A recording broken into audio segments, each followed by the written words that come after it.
Welcome to a darker chapter of Japanese history, one where honor was sharper than steel and punishment was often worse than death itself. When we think of the samurai, we imagine noble warriors bound by loyalty, discipline, and an unbreakable moral code. But behind the poetry of cherry blossoms and the elegance of the katana lay a brutal system of justice that ruled feudal Japan for centuries. From the rise of the samurai class in the late 12th century to the strict order of the Tokugawa shogunate in the 1600s, law was enforced not only to punish the body but to shatter the soul. In a world governed by Bushido, shame could destroy generations. A single failure might condemn a warrior to ritual suicide, performed in chilling silence before witnesses.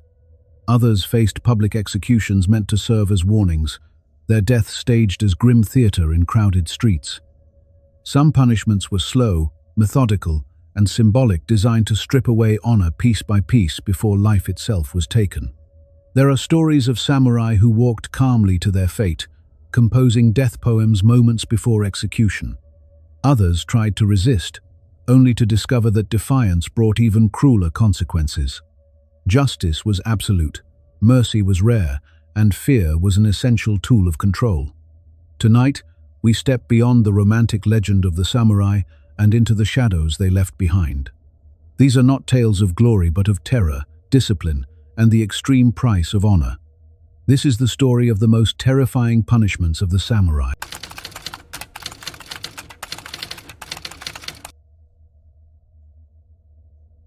In the year 1185, on the turbulent waters of Dan-no-ura, the final battle of the Genpei War reached its bloody conclusion.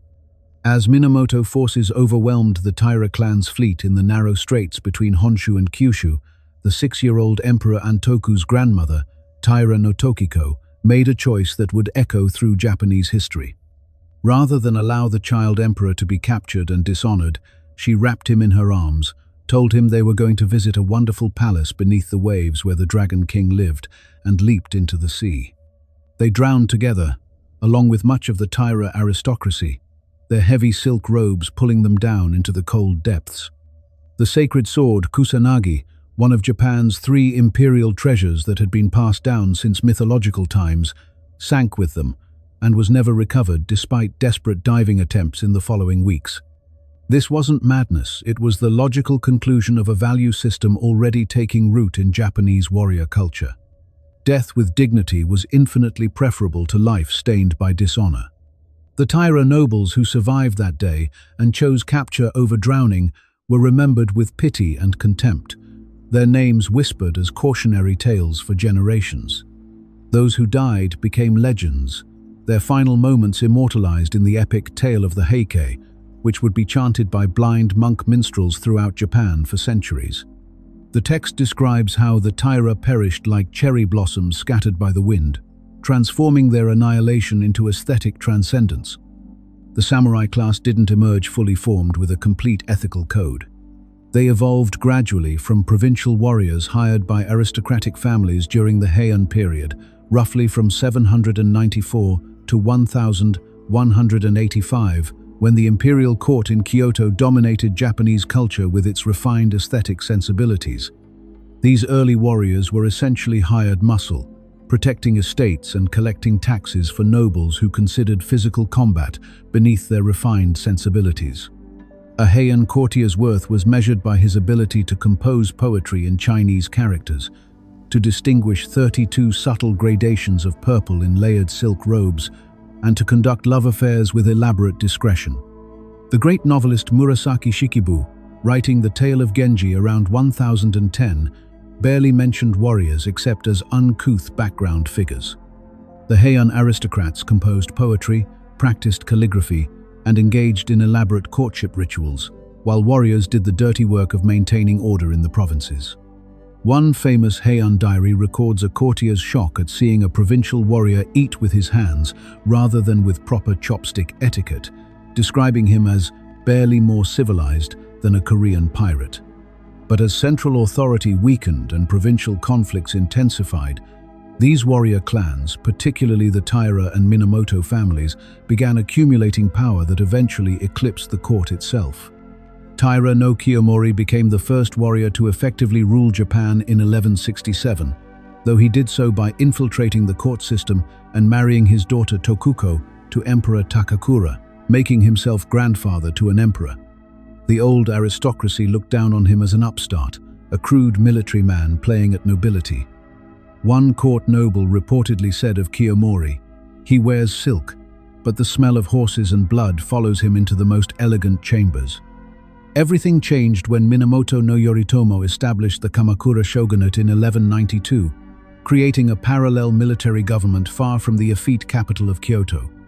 Yoritomo chose Kamakura, a small fishing village surrounded by hills and accessible only through narrow passes, specifically because its geography made it defensible, and its remoteness would keep his warriors focused on martial virtues rather than courtly distractions. For the first time, warriors weren't pretending to be courtiers, they were ruling openly as warriors, creating their own administrative structures in this coastal town. This geographical separation was deliberate and symbolic. Yoritomo wanted his samurai far from the corrupting influence of court life, where he believed warriors grew soft and forgot their essential nature. He had spent years hiding in eastern Japan after his family's defeat in 1160, watching from exile as the Taira clan ruled from Kyoto and gradually adopted the very aristocratic customs they had once despised. He established a system of loyalty based not on bloodline or classical education, but on martial prowess and absolute devotion to one's lord. The relationship between lord and retainer became sacred, almost mystical. When a samurai received a fief from his daimyo, he wasn't just getting land, he was entering a bond that transcended legal contract and approached religious covenant. The ceremony of investiture involved the samurai literally touching his forehead to the ground and pledging his life and the lives of his descendants in perpetuity. Yoritomo himself enforced this with legendary severity. When his own brother Minamoto no Yoshitsune became too popular and appeared to threaten his authority, Yoritomo hunted him down relentlessly until Yoshitsune took his own life in 1189 at age 31 in northern Japan, becoming a tragic hero whose story would inspire countless plays and legends. The Mongol invasions of 1274 and 1281 further crystallized samurai identity and values in ways that would shape Japanese culture for 7 centuries.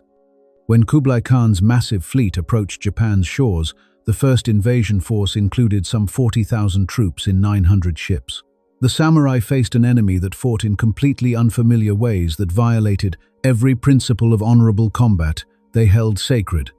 The Mongols used massed formations, explosive projectiles made of ceramic shells filled with gunpowder, and coordinated cavalry charges that baffled Japanese warriors accustomed to individual combat preceded by formal challenges and the recitation of ancestry.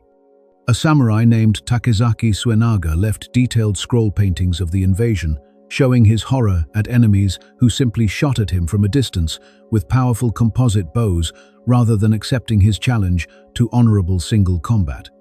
In one scene, he depicted himself charging alone at Mongol lines, shouting his lineage, "I am Takezaki Suenaga, descended from the Matsuura clan of Higo province, whose ancestors served the emperor for 12 generations, while Mongol soldiers simply stared at him in confusion before launching a volley of arrows." The scrolls show the samurai's increasing desperation as they realized their traditional methods were suicidally ineffective. The Mongols nearly succeeded in both invasions, establishing beachheads on Kyushu and burning several coastal towns, and probably would have conquered Japan if not for 2 devastating typhoons, the famous kamikaze, or divine winds, that destroyed their fleets on both occasions, killing tens of thousands of troops. These storms were interpreted as proof that Japan enjoyed special protection from the gods, that the samurai way of life was divinely ordained, that kami spirits themselves would rise to defend the sacred islands. This belief in Japan's sacred uniqueness would influence warrior culture for centuries, contributing to the idea that Japanese values were fundamentally different from and superior to those of other nations. The priest Nichiren declared the typhoons evidence that Japan is the center of Buddhist Dharma, and this interpretation became orthodoxy. The concept that would eventually be called Bushido, though that specific term wouldn't be widely used until the Edo period, emerged from these experiences like steel tempered in fire. It drew from multiple sources: Shinto beliefs about ritual purity and the sacredness of loyalty to one's lord and ancestors, Buddhist acceptance of death's inevitability and the illusory nature of the material world, and Confucian emphasis on hierarchical relationships and filial duty. Zen Buddhism particularly influenced samurai culture during the Kamakura and Muromachi periods. The famous monk Issai brought Zen teachings from China in 1191, establishing the Rinzai school at Kennin-ji Temple in Kyoto, and samurai found in Zen meditation a method for confronting death without flinching. The practice of zazen sitting meditation was essentially training to face the void, to experience ego death while still breathing. If you could dissolve your sense of self through meditation, physical death became merely another transition, nothing to fear. The daimyo Hojo Tokimune, who ruled Japan as regent when the Mongols invaded in 1281, was a devoted Zen practitioner who reportedly meditated for hours before making the decision to resist the invasion rather than submit to Mongol demands. His Zen master, the Chinese monk Mugaku Sogen, told him, "The greatest valor is found in stillness. Only when you have died inside can you truly live outside." The great Zen master Takuan Soho would later write to the swordsman Yagyu Munenori in the early 1600s, "Where should the mind be put? If you put it in the right hand, you'll lack from the left. The thing is not to try to localize the mind anywhere, but to let it fill the whole body." This philosophy of Mushin, or no mind, became central to martial arts training, teaching warriors to act without conscious thought, to let training become instinct. But these philosophical underpinnings were inseparable from brutal practical realities that demanded absolute loyalty on pain of death. Honor and loyalty weren't abstract virtues, they were survival mechanisms in an age of constant warfare, where a moment's hesitation could mean annihilation. During the Sengoku period, the age of warring states from 1467 to 1615, betrayal was common and devastating. The period began when a succession dispute over the Ashikaga shogunate sparked the Onin War, which reduced much of Kyoto to ashes and ushered in over a century of near-constant warfare. A daimyo who couldn't trust his retainers wouldn't survive a single campaign season. The code developed as a form of social insurance, a way to create reliability in an unreliable world. When Oda Nobunaga's vassal Akechi Mitsuhide betrayed him in 1582, surrounding Honnoji Temple in Kyoto with troops and forcing Nobunaga to take his own life at age 48, the incident shocked the nation precisely because such betrayals, while not uncommon, were considered the worst possible violation of samurai ethics. Nobunaga's final words were reportedly, "So this is the way it ends," before ordering his attendants to burn the temple so his body wouldn't be desecrated by enemies. Mitsuhide's name became synonymous with treachery, and he was hunted down and killed within 13 days by Toyotomi Hideyoshi, who force-marched his army from western Japan to Kyoto in what became known as the Great Return, covering over 200 kilometers in under a week to avenge his former master. Hideyoshi's speed and ruthlessness earned him immense respect and political capital that he leveraged to eventually rule all of Japan. The incident became a cautionary tale. Mitsuhide had achieved his goal of killing Nobunaga, but ruled for less than 2 weeks before his destruction, remembered forever as the 13-day shogun. The concept of shame in samurai culture went far deeper than simple embarrassment or social awkwardness. It was ontological. It affected one's very being, one's right to exist in society, and one's connection to ancestors and descendants. A samurai's name was literally all he owned that couldn't be taken by force. His land could be confiscated by a more powerful lord, his family killed in battle, his possessions seized or burned, but his name and reputation were his to maintain or destroy through his own actions. This is why samurai would announce their full lineage before battle, sometimes for several minutes, reciting ancestors back 5 or 6 generations, along with their notable achievements. They weren't being pompous, they were staking their family's accumulated honor on their performance in the coming fight. To flee, to show cowardice, To fail in duty wasn't just personal failure, it was retroactive erasure of ancestral virtue, as if their cowardice could somehow contaminate the past. Your grandfather's courage meant nothing if you proved a coward.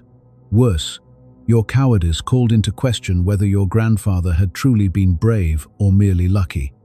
The samurai Kusanagi Masashige, before dying in a hopeless battle at Minato-gawa in 1336, reportedly told his son, "My life is insignificant, but I would not have the name of Kusunoki dishonored." Fight to the last. He and his men ended their own lives rather than retreat, outnumbered 10-1, becoming legendary exemplars of loyalty. As the warrior code evolved, it incorporated the principle that one must consider oneself already dead. The Hagakure would later express this explicitly, but the practice predated the text by centuries. If you accepted that you were already dead, that your life was already forfeit to your Lord's service, then you could fight without hesitation, serve without calculation, and face shame by immediately erasing yourself through self-sacrifice before dishonor could spread like a stain. The authority structure that enforced these values was both formal and internalized, operating through official channels and through psychological conditioning from childhood. A daimyo's power over his samurai was theoretically absolute. He could order a retainer to end his own life for any reason, or for no reason at all, though most lords understood that arbitrary cruelty would undermine their own authority.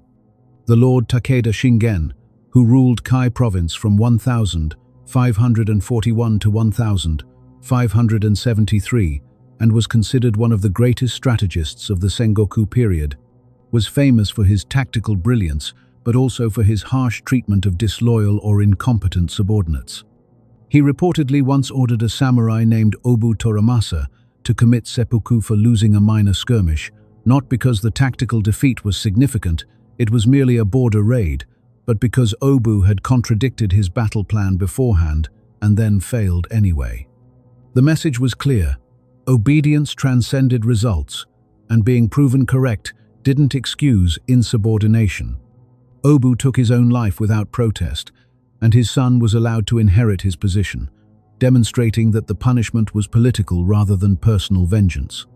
Yet this absolutism was balanced by the expectation that a good lord would treat his retainers with consideration and reward loyal service generously.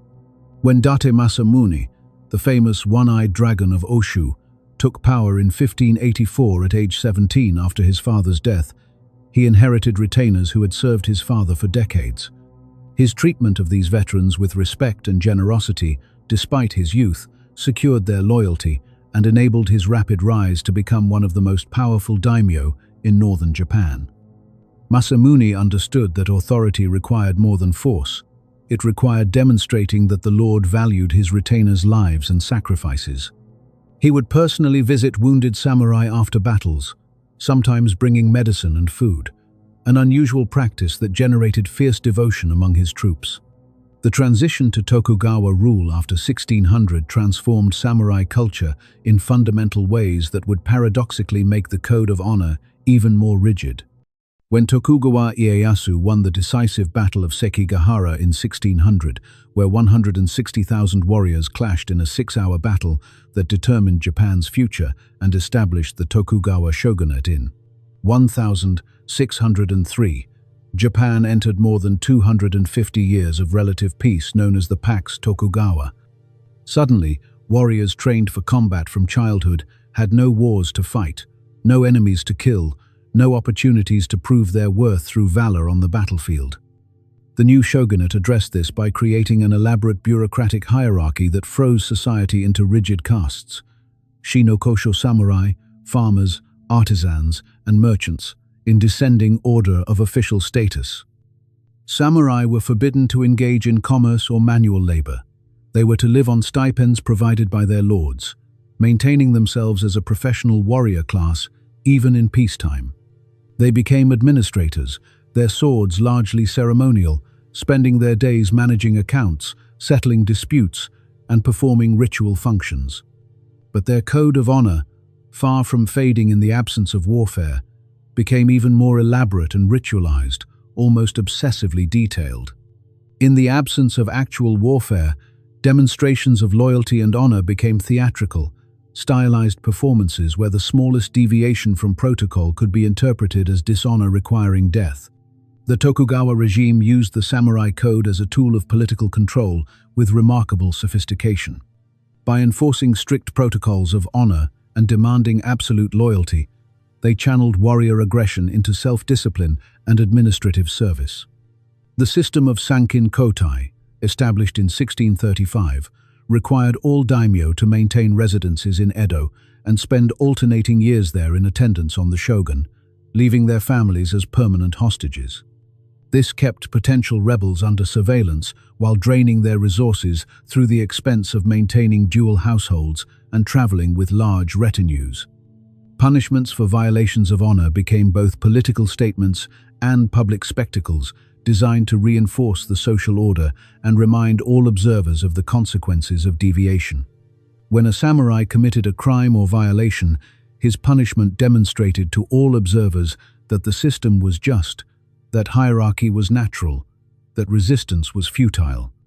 The system created what Michel Foucault would later call docile bodies, subjects who internalized authority so completely that they policed themselves more effectively than any external force could manage.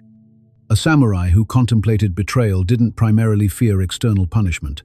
He feared his own self-contempt, the voice of ancestors in his mind, demanding he uphold standards that had become inseparable from his identity.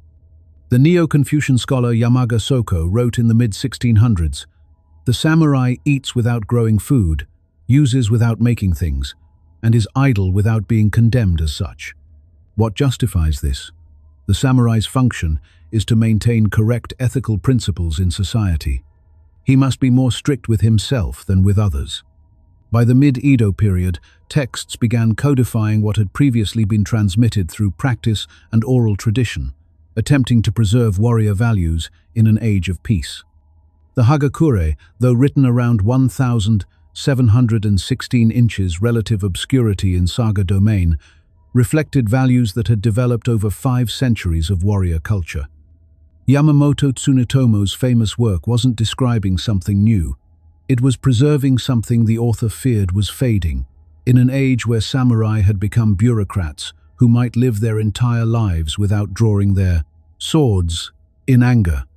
He wrote for samurai who had never seen battle, who would never storm a castle or charge enemy lines, yet who were expected to maintain the same absolute commitment to death and honor as their warrior ancestors who had fought at Sekigahara or in the great sieges of Osaka Castle. In some ways, this made the code even more demanding and psychologically difficult. A warrior facing actual combat could prove his courage through action, could demonstrate his worth through victory, or at least through dying well. A peacetime samurai had to prove his courage through endless self-denial, through choosing the difficult path in every administrative decision, through readiness to die for increasingly abstract principles like proper protocol in tea ceremony or the correct angle of a bow. The Hagakure states, "Among the maxims on Lord Naoshige's wall, there was this one: matters of great concern should be treated lightly." Master Ite commented, "Matters of small concern should be treated seriously." This inverted logic, treating trivial matters with deadly seriousness, reflected a culture where honor had become disconnected from practical outcomes. The rigidity of Tokugawa society made honor violations catastrophic in ways that differed fundamentally from earlier periods when social mobility was somewhat more fluid. During the Sengoku period, a skilled warrior who displeased one lord might find service with another. Military talent was too valuable to waste on strict protocol. Toyotomi Hideyoshi himself had risen from Ashigaru foot soldier to ruler of all Japan through a combination of ability, ruthlessness, and opportunism. But under the Tokugawa system, samurai were registered to specific domains, their movements restricted, their occupations fixed. A masterless ronin had no legal place in society. He became a ghost, neither dead nor properly alive, wandering between worlds without official status or protection. The very existence of ronin was threatening to the social order because they proved that the system had cracks, that not everyone fit neatly into assigned categories, that skilled warriors could become social outcasts through circumstances beyond their control. By some estimates, there were over 400,000 masterless samurai in Japan during the early Tokugawa period, many of them retainers of lords who had been dispossessed after Sekigahara. This is why the story of the 47 Ronin resonated so powerfully when it occurred in 1703. These masterless samurai proved that honor could exist outside official structures, that loyalty transcended legal status and bureaucratic registration. Their vendetta against Kira Yoshinaka, who had humiliated their lord Asano Naganori and driven him to seppuku, and their subsequent collective self-sacrifice became the ultimate expression of samurai values, precisely because they operated in the gap between law and ethics, between social death and physical death. The incident became the most retold story in Japanese culture because it demonstrated that even when the system failed them, even when they became social outcasts, the samurai code could still guide them to redemption through perfect loyalty and beautiful death.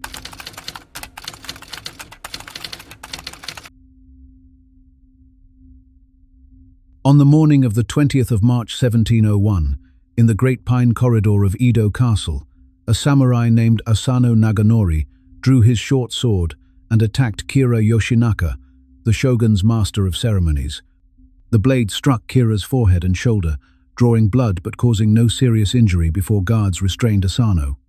Witnesses reported that Asano had shouted, "Remember the insult from the other day," as he struck, though what specific insult he meant remains debated by historians. Some suggest Kira had humiliated him during preparations for an imperial ceremony, others that Kira had demanded bribes that Asano, as a provincial lord, couldn't afford or wouldn't pay.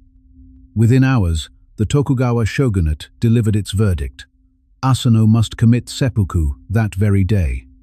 There would be no investigation, no trial, no consideration of provocation. By evening, in the garden of a daimyo's mansion in the Tamura estate in Edo, Asano had disemboweled himself according to ritual prescription, while thousands of candles illuminated the scene, making the execution ground bright as day. He was 45 years old, lord of Ako domain with an income of 50,000 koku of rice, and he died because he had drawn a weapon within the shogun's castle, an unforgivable violation regardless of provocation. His death wasn't merely punishment. It was theater, a carefully choreographed demonstration of how the system processed transgression and restored order through blood. Interestingly, Kira received no punishment whatsoever for whatever role he may have played in provoking the attack, highlighting how justice was less about truth than about maintaining rigid protocols of behavior. Seppuku, the ritual disembowelment that Westerners often call harakiri, a term considered vulgar by the samurai themselves, represented the samurai's ultimate assertion of control in the face of inevitable death. The procedure was elaborate and intensely symbolic, transforming what could have been simple execution into a spiritual act that supposedly demonstrated the purity of one's inner self. The condemned samurai would bathe thoroughly, often in water scented with cherry blossoms or other purifying elements, washing away the pollution of his crimes in a Shinto-influenced purification ritual. He would dress in white death robes, white being the color of both purity and death in Japanese tradition, the color worn at funerals and by pilgrims approaching sacred sites. He would be served a final meal, typically simple fare like rice and fish, though some sources mention elaborate last suppers for high-ranking samurai. When the daimyo Sengoku Hidehisa was ordered to commit seppuku by Toyotomi Hideyoshi in 1585, he reportedly requested and received a final meal of sea bream and sake from his favorite Kyoto restaurant, eating slowly and savoring each bite while his executioners waited. A ceremonial tanto blade, often wrapped in white paper leaving only the tip exposed, would be placed on a small sanbo stand before him. The wrapping served a practical purpose. It prevented the condemned's hands from slipping on blood-slicked metal during the cutting. The samurai would kneel in formal Caesar position, his back straight and his breathing controlled through Zen meditation techniques, compose a death poem called a jizei, and then take the blade and cut horizontally across his abdomen from left to right, then sometimes vertically upward in an L shape or cross shape that released the intestines. The abdomen was considered the seat of the soul in Japanese belief, the hara, or spiritual center where one's true nature resided, where courage and sincerity lived. By cutting it open, the samurai supposedly revealed whether his interior was clean or corrupt, whether his spirit was pure or tainted. But the reality was far messier and more agonizing than the idealized accounts suggest, and many historical records document the horrible variations from the ideal. The horizontal cut across the abdomen is excruciatingly painful. The abdominal wall contains dense nerve clusters and doesn't cause rapid death. It could take hours of suffering before blood loss or shock finally killed the victim, hours of lying in pooling blood while organs spilled onto the mat. There are accounts of samurai who, after cutting themselves, tried to crawl away from the pain, or who begged for the kaishakunin's sword to end their agony. This is where the kaishakunin, the appointed second, played his crucial role.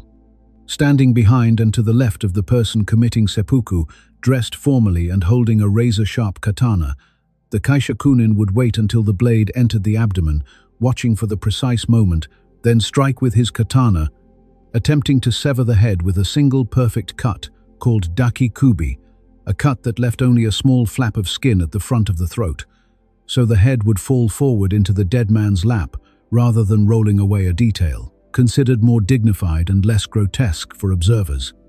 A completely severed head that rolled across the floor was considered extremely shameful and reflected poorly on the kaishakunin's skill.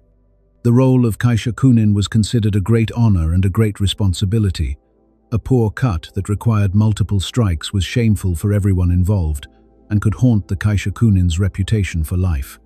When the 47 Ronin committed mass seppuku in 1703 at the Sengaku-ji temple grounds, each man had carefully selected his kaishakunin in advance, often choosing close friends or relatives. The leader, Oishi Yoshio, was beheaded by his own son, Oishi Chikara, who was only 16 years old, demonstrating supreme trust and allowing the young man to restore some of the family honor lost when they became masterless. Witnesses reported that Chikara's hands shook as he raised the sword, but his cut was clean and true. Oshi's death poem read, "More than the cherry blossoms, inviting a wind to scatter them, I am wondering what to do with the remaining springtime." The poem plays on the traditional metaphor of cherry blossoms, representing the samurai's brief, beautiful life, but adds a note of uncertainty unusual in Jisei poetry. The ritual could be modified depending on circumstances and the condemned person's status, creating a hierarchy even in death. When the 16-year-old Tokugawa Tsunayoshi became shogun in 1680, known later as the Dog Shogun for his extreme animal protection laws, he showed mercy to some condemned samurai by allowing them to perform symbolic seppuku. They would reach toward the blade but be beheaded before actually cutting themselves, sparing them the worst agony while maintaining the ritual form and allowing them to be recorded as having died by seppuku rather than execution. This was called senryo seppuku, or fan seppuku, because some versions used a folded fan instead of an actual blade. By the late Edo period, this became increasingly common, as samurai who had never experienced real combat generations raised in peace sometimes fainted or fled when faced with the reality of self-disembowelment. The scholar Yamamoto Tsunetomo noted in the Hagakure with disapproval that young samurai in his time often couldn't even watch executions without growing pale and nauseous, a sign he believed of declining martial spirit. There are accounts of samurai who had to be held in place by assistants while the kaishakunin performed the beheading, their courage failing at the final moment despite years of training in Bushido philosophy. One document from 1723 describes a young samurai who urinated and defecated in terror before the blade even touched him, requiring 3 men to hold him still while he screamed and struggled. Such failures were shameful but were often covered up by the kaishakunin and witnesses to preserve the deceased's reputation and spare the family additional disgrace, a conspiracy of silence to maintain the fiction that all samurai died with perfect courage. For those deemed unworthy of the honor of seppuku common criminals, rebellious peasants, Christian converts during the persecution period that began in earnest in the 1582, and samurai who had committed particularly heinous crimes like murder for profit or cowardly betrayal execution took far more brutal forms designed to strip away any vestige of dignity. Haritsuke, crucifixion, was reserved for the most serious offenses and was designed to be a public spectacle that would terrorize observers into obedience and demonstrate the regime's power over life and death. The condemned would be paraded through streets to the execution ground, often at Suzugamori near Edo or Kozukapara in the north of the city, places that became synonymous with death and suffering in the popular imagination, places mothers used to frighten misbehaving children. Two common methods existed. The victim might be tied to a wooden cross with arms outstretched in a T-shape reminiscent of Christian crucifixion, or bound to a single vertical pole with arms tied to their sides. Unlike Roman crucifixion, which killed slowly through asphyxiation as the victim's weight pulled down on the arms and compressed the chest, Japanese crucifixion often involved spears. The condemned would be tied to the cross, which would then be raised into place, and executioners would stab them repeatedly with yari spears from both sides, aiming for non-vital areas, first the thighs, the shoulders, the flanks, to prolong the suffering. A skilled executioner could keep a victim alive for hours through careful placement of wounds, making the spectacle last long enough to draw crowds and convey the full message of state power. The great Christian daimyo Konishi Yukinaga, who had fought alongside Toyotomi Hideyoshi in the invasions of Korea and converted to Catholicism under the influence of Jesuit missionaries, was crucified in 1600 at Rokujogawara in Kyoto after refusing to commit seppuku, which his Christian faith forbade, as ended his life. He was given multiple opportunities to renounce his faith and die by seppuku, but he refused each time, choosing crucifixion over apostasy. He was beheaded after hanging on the cross for several hours, his execution designed to send a message about the fate of those who placed foreign religion above Japanese tradition and samurai honor. The execution ground itself was a place of horror that featured in nightmares and ghost stories throughout the Edo period. Kozukapara, in Edo, processed an estimated 100,000 to 200,000 executions during the Edo period, becoming so infamous that people avoided the entire district and property values in nearby areas plummeted. The ground was perpetually stained dark with blood, and locals reported that nothing would grow there, that the earth itself had been poisoned by death. The smell of death was reportedly detectable from considerable distance, a mix of decomposing flesh, blood, and human waste that hung over the area like fog. Dogs and crows fed on the remains, growing so fat and bold that they would barely move when people approached.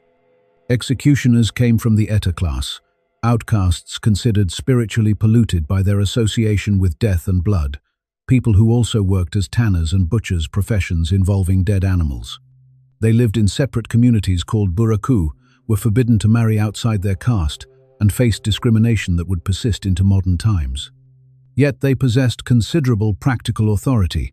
A skilled executioner who could behead a criminal with a single stroke was respected for his technical mastery, and some became wealthy by selling the body parts of executed criminals, which were used in traditional medicine, gallbladders for digestive ailments, livers for various tonics, and skulls ground into powder for mysterious purposes.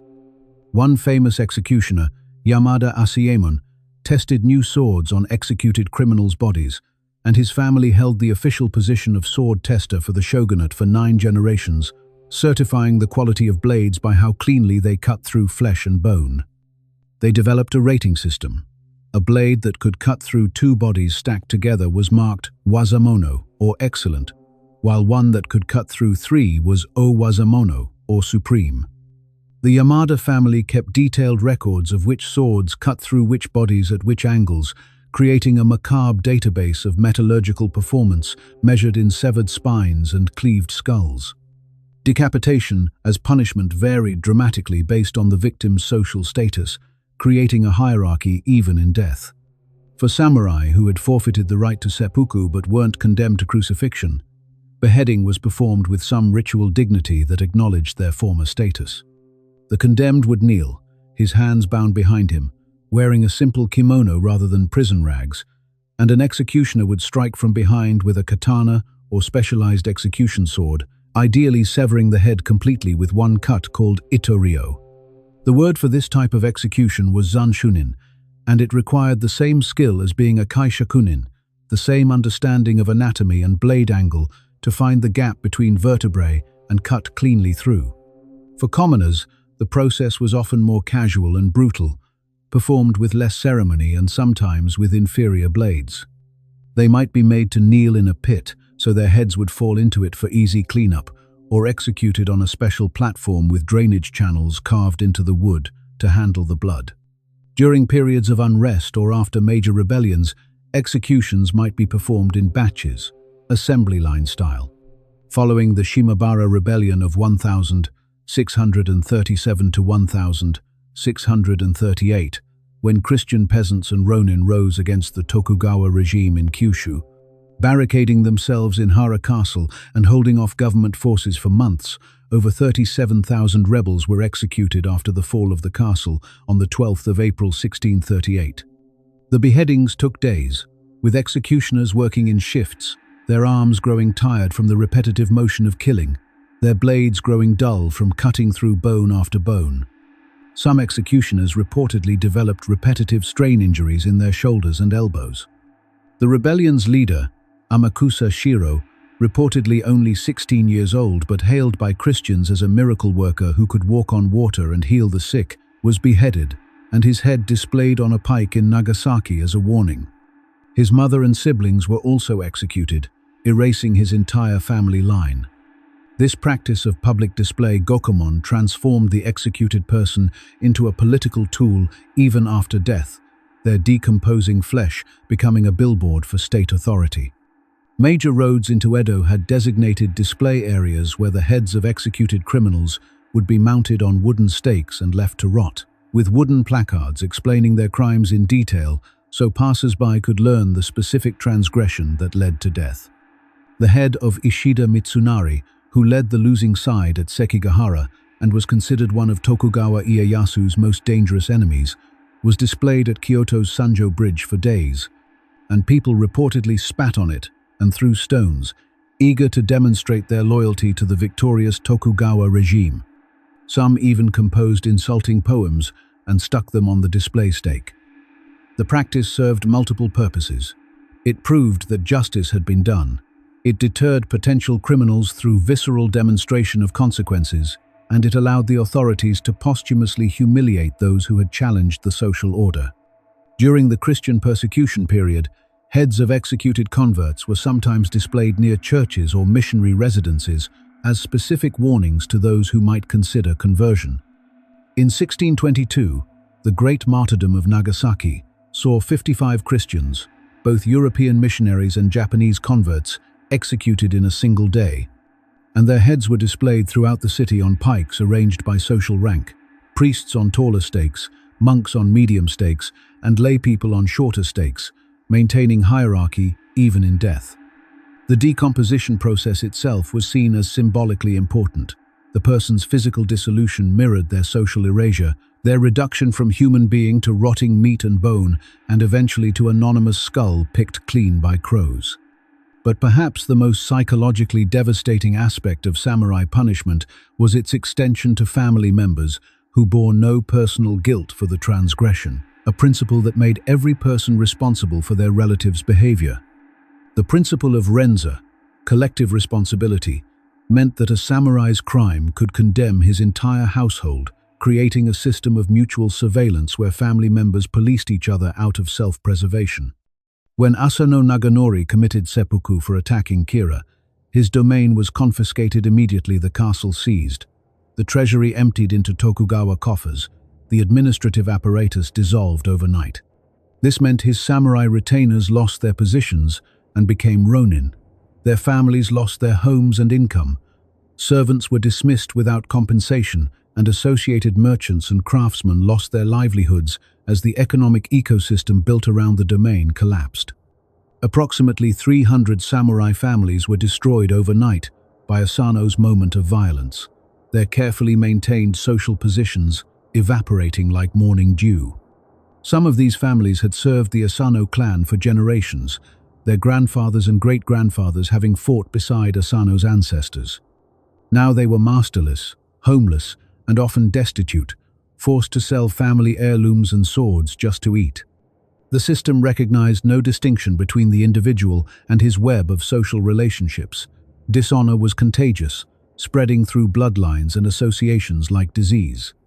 In extreme cases, entire families would be executed alongside the primary offender in what was called renzazai, or crime by association. When the Christian daimyo Amakusa Shigemasa was accused of supporting the Shimabara rebellion, evidence suggests he probably provided food and supplies to the rebels. Not only was he executed, but his wife, children, and grandchildren were also killed, eliminating his bloodline entirely. His wife, reportedly a woman of great beauty and education who had written poetry in her youth, was forced to watch her children die before being killed herself. The youngest victim was reportedly 3 years old, killed because his blood carried the taint of rebellion. The logic was both practical and symbolic. Practical because it eliminated potential avengers who might seek to restore their family's honor through violence, creating blood feuds that could destabilize society for generations. Symbolic because it demonstrated that some crimes were so severe they corrupted the very blood of those who committed them, that the pollution of serious transgression was hereditary and ineradicable. During the purges following major rebellions or coup attempts, entire clans could be exterminated.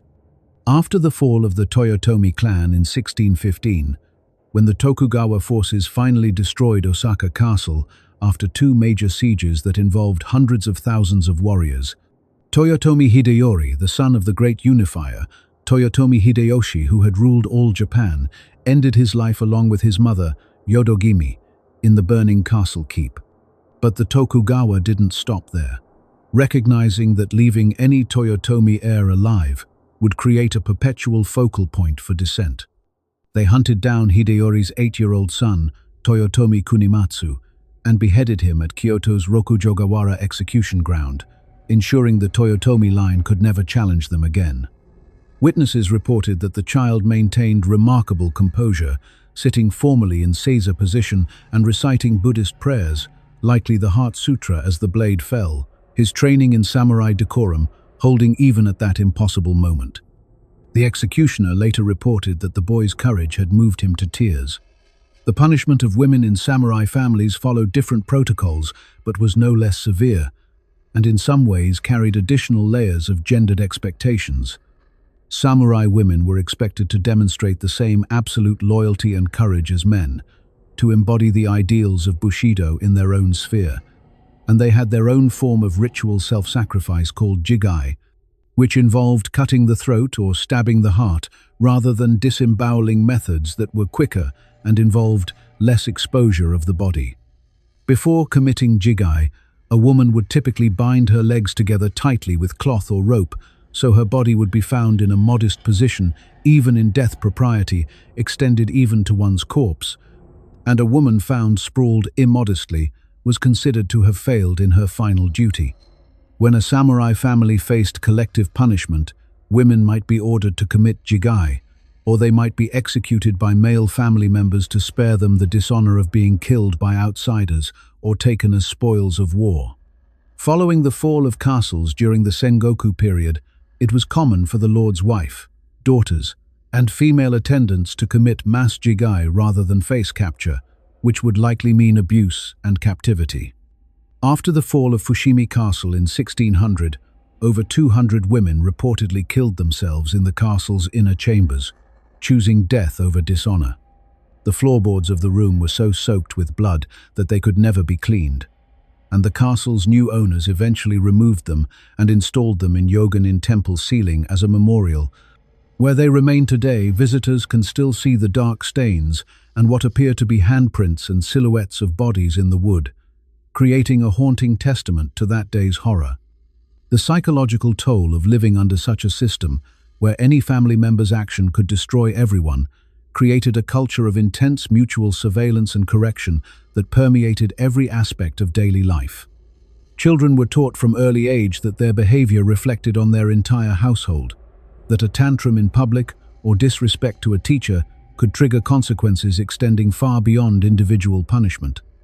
A samurai's wife would discipline children with reminders that misbehavior could cost their father his position or even his life, creating anxiety that modern psychology would recognize as deeply traumatizing. Servants in samurai households lived in constant awareness that a mistake breaking a valuable tea bowl, revealing confidential information, even failing to bow at precisely the correct angle, might trigger cascading consequences ending in their execution, and possibly their families as well. This collective vulnerability created powerful social cohesion but also crushing psychological pressure that drove some people to take desperate actions even without formal condemnation.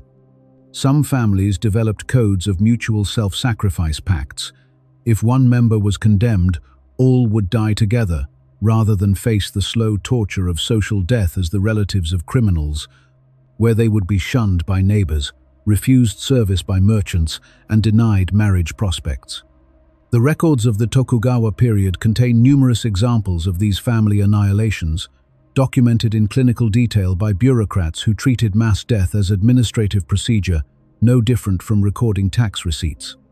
In 1651, when the young ronin Yui Shozetsu plotted a rebellion against the shogunate, planning to set fires throughout Edo during a festival and attack the shogun's residence during the chaos, and was discovered before he could act through an informant, he took his own life rather than face capture. But his family was systematically eliminated in an operation that took weeks. His elderly parents were executed despite their advanced age. His father was reportedly 73 and could barely walk to the execution ground. His wife and children were killed, his siblings and their families were executed, and even distant cousins faced punishment ranging from exile to death, depending on how closely they were associated with him. The official records list the names, ages, and execution methods with the same attention to detail one might use for tax records, transforming human tragedy into data points in the regime's ledgers of control. One entry reads simply, Yui Matasuke, age 34, brother of the traitor, beheaded at Kozukapara execution ground on the 23rd day of the 8th month. Head displayed for 3 days. Body buried in criminal's grave. Total cost, 2 ryo, 1 bu. The bureaucratic language strips away humanity, reducing a person's death to an accounting entry.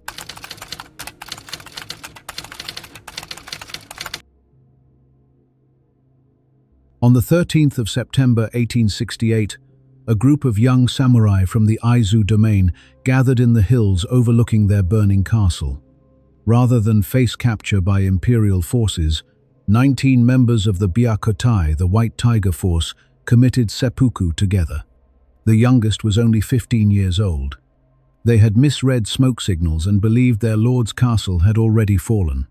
Their deaths were unnecessary, a tragic miscalculation, yet in their minds, they had already failed. Death was the only path to redemption. This incident, occurring just as Japan stood on the threshold of modernity, captures something essential about how deeply the psychology of honor and punishment had woven itself into the fabric of Japanese society. For nearly 7 centuries, the specter of disgrace had governed samurai behavior more effectively than any law or military force.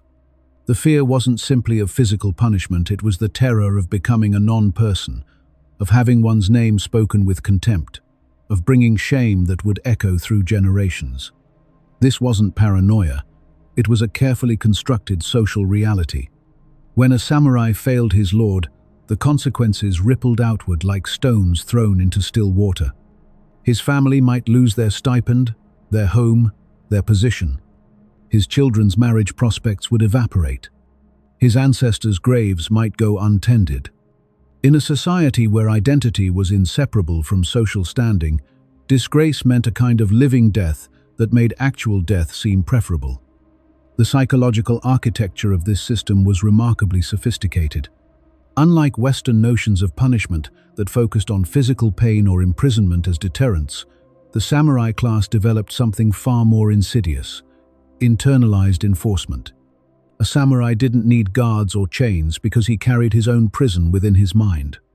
The hagakure, written by Yamamoto Tsunetomo around 1716, declared that the way of the samurai is found in death. This wasn't poetic metaphor, it was operational philosophy. By accepting death as the baseline, as the default state from which honor might temporarily rescue you, the samurai class created warriors who policed themselves more effectively than any external authority could manage. Consider the practice of junshi, following one's lord into death through self-sacrifice. When Tokugawa Ieyasu died in 1616, several of his most devoted retainers killed themselves despite his explicit prohibition against the practice. They chose death over a life that felt meaningless without their master. The Tokugawa shogunate eventually banned junshi in 1663, not out of humanitarian concern, but because they were losing too many experienced administrators. Yet the practice continued in secret, demonstrating how thoroughly these values had been internalized. Men were literally choosing death over the psychological discomfort of living without purpose. This system of self-punishment and voluntary death served a dual psychological function. For the individual, it offered a paradoxical sense of control. In a rigidly hierarchical society, where one's fate was largely predetermined by birth, seppuku represented perhaps the only truly autonomous choice available. By orchestrating his own death according to precise ritual, a samurai could transform his final moments from helpless victim to dignified actor. The elaborate preparation, the white death robes, the careful selection of the kaishakunin assistant, the composition of a death poem turned annihilation into performance art, chaos into choreography. For society at large, these rituals of self-punishment functioned as powerful theater. They reinforced the message that the system was just, that honor remained accessible even in defeat, that there was always a way to restore balance. When the 47 Ronin committed seppuku in 1703 after avenging their master's death, they became instant cultural heroes, precisely because they had followed the script perfectly. They had restored their honor through violence, then voluntarily accepted death to satisfy legal requirements. Their story has been retold in Japanese culture more than any other, adapted into plays, films, novels, and manga countless times, because it demonstrated the system working exactly as designed. But when Commodore Matthew Perry's black ships arrived in 1853, they brought more than just gunboats and trade demands. They brought the uncomfortable realization that this entire elaborate system of honor and punishment had failed to prepare Japan for the modern world. The Meiji Restoration of 1868 marked not just a political revolution, but a psychological one. Within a generation, the samurai class was abolished, Western-style legal codes were adopted, and the wearing of swords was prohibited. Emperor Meiji himself issued an edict against junshi in 1873, declaring it a foolish custom, incompatible with enlightened civilization. Yet the death of the samurai class didn't mean the death of samurai psychology. The values simply migrated, finding new hosts in different institutions. The concept of gamen, enduring the seemingly unbearable with patience and dignity, became central to modern Japanese work culture. The salaryman who works himself to exhaustion, who never takes vacation days, who prioritizes company loyalty above personal well-being, is in many ways performing a corporate version of Bushido. The phenomenon of karoshi, death from overwork, echoes the samurai's willingness to sacrifice everything for duty. When a company executive takes responsibility through self-inflicted death after a corporate scandal, the act carries unmistakable echoes of seppuku, a final assumption of responsibility, an attempt to restore honor through self-annihilation. In martial arts dojos across Japan and around the world, the psychology of Bushido remains explicitly alive. Students bow to their teachers, to the training space, to their opponents. They learn that the greatest victory is victory over the self, that discipline matters more than talent, that one must be willing to die in practice, to exhaust oneself completely, to push past comfort, to embrace failure as instruction. These aren't mere athletic principles, they're the operational remnants of a system that once governed life and death. And so, as the echo of steel fades into silence, we step out of the shadowed world of the samurai, where honor was sharper than any blade, and punishment was not cruelty, but balance. From the Edo period's strict Bushido codes to the grim ritual of seppuku, these acts spoke of a belief stronger than life itself. As Yamamoto Tsunetomo, author of Hagakure, once wrote, "The way of the samurai is found in death." It wasn't about despair but devotion, a vow that duty would outlive the body. So, as we leave this chapter of Japan's warrior past, remember, terror often wears the mask of honor. Until next time, keep your spirit sharp and your heart steady. Arigato and farewell.